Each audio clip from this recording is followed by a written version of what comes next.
How to generate the source code technical documentation. Inside the Docs folder, you will find a Doxygen configuration file, ready to use right out of the box. This file can be modified to suit any project's unique needs.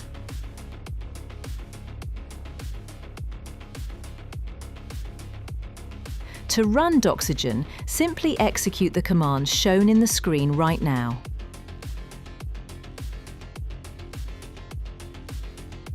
At the end of the execution, a folder called HTML with an index file is created.